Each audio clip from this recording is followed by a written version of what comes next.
Telekomunikasi dibutuhkan untuk memenuhi tujuan-tujuan hidup manusia, baik dalam bermasyarakat, berbangsa, dan bernegara. Salah satu caranya adalah dengan pemanfaatan frekuensi di setiap aspek kehidupan. Telekomunikasi sangat penting dalam kehidupan suatu masyarakat dalam sebuah bangsa. Hal ini dikarenakan telekomunikasi diselenggarakan dengan tujuan untuk mendukung persatuan dan kesatuan bangsa, meningkatkan kesejahteraan rakyat, memperlancar kegiatan perekonomian dan pemerintahan, serta meningkatkan hubungan antar bangsa. Tujuan-tujuan tersebut dapat dicapai melalui pemanfaatan perangkat telekomunikasi, salah satunya spektrum frekuensi. Frekuensi adalah jumlah gelombang elektromagnetik dalam satuan waktu siklus per detik atau hertz. Gelombang tersebut merambat dalam ruang angkasa tanpa sarana pengantar buatan, sehingga dapat merambat kemana saja, tanpa mengenal batas wilayah, provinsi, bahkan negara. Frekuensi dapat dimanfaatkan pada setiap aktivitas telekomunikasi melalui berbagai perangkat telekomunikasi, di antaranya penggunaan spektrum frekuensi radio. Pemanfaatan ini diterapkan pada bermacam-macam komunikasi radio, termasuk komunikasi perorangan dan perusahaan, komunikasi radio penerbangan dan maritim, keselamatan dan marabahaya, radio amatir, bahkan komunikasi radio militer sebagai upaya menjaga keamanan negara.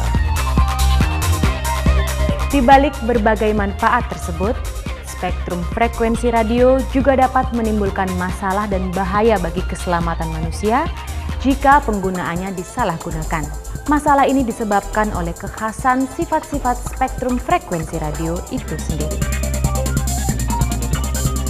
Sesuai dengan sifatnya sebagai sumber daya alam terbatas yang tidak diproduksi manusia dan juga sebagai sumber pendapatan negara bukan pajak, maka penggunaan spektrum frekuensi radio perlu dikoordinasikan.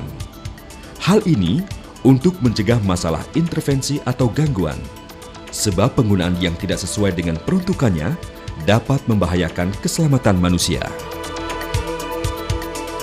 Dalam pengaturan penggunaan spektrum frekuensi radio, tentu dibutuhkan lembaga yang kompeten dan regulasi yang mengikat. Oleh karena itu, PBB membentuk badan khusus untuk mengatur masalah ini. Di Indonesia sendiri pun dibentuk lembaga yang bertanggung jawab terhadap pengaturan penggunaan spektrum frekuensi radio. Selain juga disusun sejumlah perundang-undangan. Di dunia internasional, ada sebuah badan khusus PBB yang mengatur telekomunikasi, yaitu International Telecommunication Union atau ITU. Salah satu tugasnya adalah mengatur spektrum frekuensi radio. Untuk itulah, ITU melahirkan Radio Regulations sebagai hukum internasional yang menjadi acuan negara-negara anggota. Di Indonesia, Direktorat Spektrum Frekuensi Radio dan Orbit Satelit bertanggung jawab terhadap manajemen, alokasi, dan penggunaan spektrum frekuensi radio. Dengan teknologi yang dimilikinya, Direktorat Spektrum Frekuensi Radio dan Orbit Satelit melakukan pengawasan dan perlindungan terhadap pengguna spektrum frekuensi radio. Adapun pengaturan itu bertujuan untuk 1. Memaksimalkan efisiensi penggunaan spektrum frekuensi radio. 2. Menjamin ketersediaan spektrum untuk teknologi dan jasa-jasa baru serta fleksibel dalam mengadaptasi kebutuhan baru pasar. 3. Membangun proses perizinan yang adil, transparan, dan efisien. 4. Membuat perencanaan alokasi dan penetapan izin berdasarkan permintaan pasar. 5. Mendorong kompetisi. 6. Menjamin ketersediaan spektrum untuk kepentingan umum seperti untuk tujuan keselamatan dan kesehatan.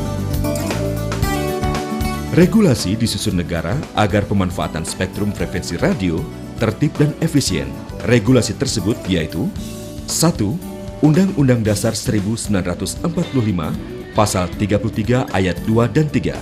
2. Undang-Undang Nomor 36 Tahun 1999 tentang Telekomunikasi. 3.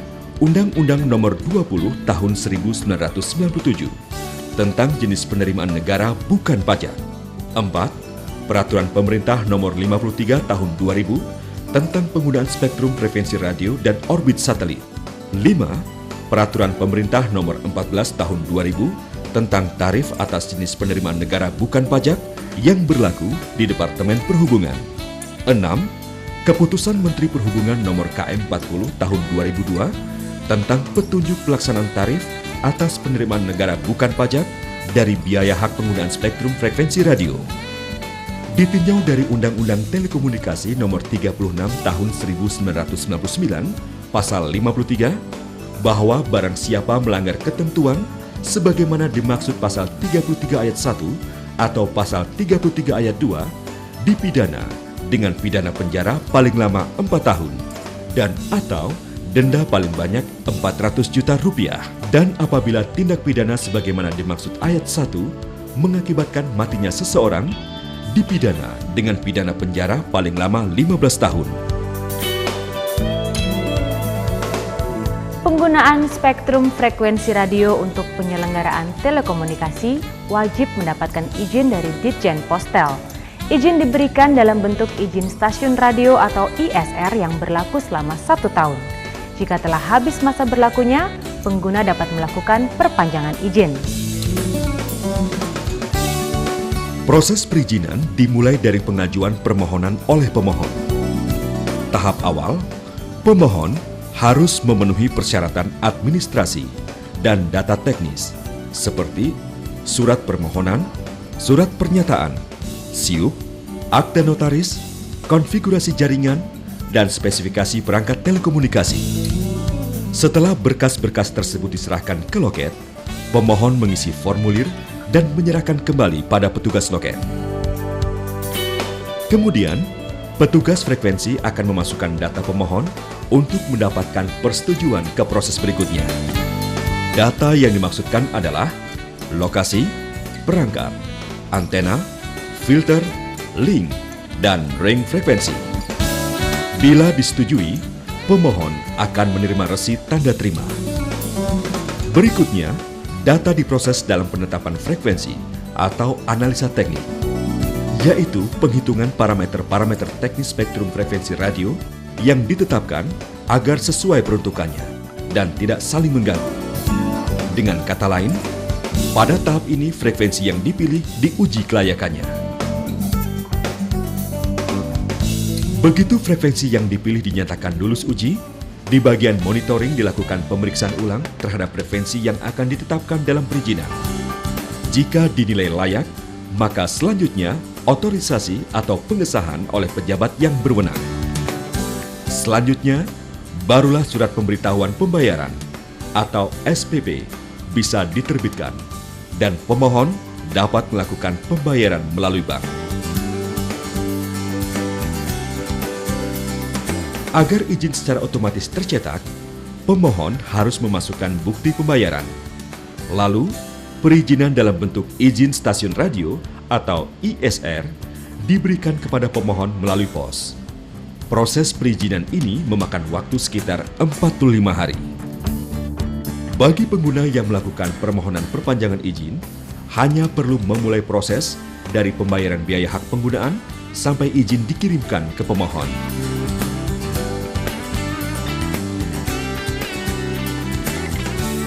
Demikianlah alur proses perizinan bagi pengguna frekuensi. Perizinan ini perlu dilakukan untuk mencegah dan mengatasi gangguan frekuensi agar masyarakat dapat merasakan manfaatnya lebih optimal.